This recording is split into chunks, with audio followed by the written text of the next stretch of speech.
November 10, 2017, 9:50 a.m. EST.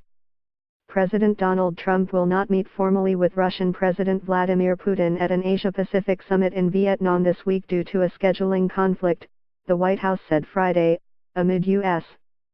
concerns that the meeting wouldn't create genuine progress on key issues. Are they going to bump into each other and say hello?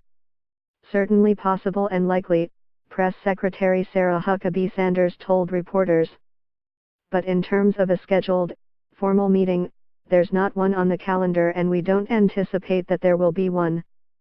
Any Putin-Trump meeting would be fraught with political complications for Trump because his campaign and his administration face investigations over ties to the Russian government during the 2016 presidential campaign. I am leaving China for APEC 2017 in Vietnam. At FLOTUS Melania is staying behind to see the zoo, and of course, the Great Wall of China before going to Alaska to greet our amazing troops. Kremlin spokesman Dmitry Peskov told Bloomberg that consultations are continuing. There is no final understanding yet, he said. The Kremlin had announced that both sides were working on a suitable time and format for a meeting when both men are in Vietnam, without specifying if it'd be a formal sit-down.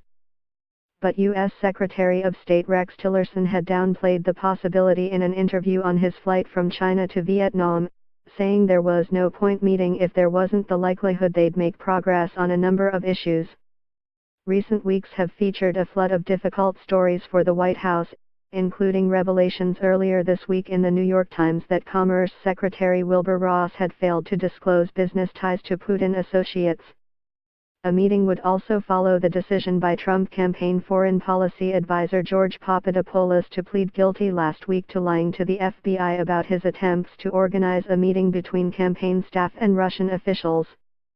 The investigation into Russian interference in the election has also already ensnared Paul Manafort, the president's former campaign chairman, who is accused of crimes stemming from his lobbying and consulting work for pro-Russian interests in Ukraine.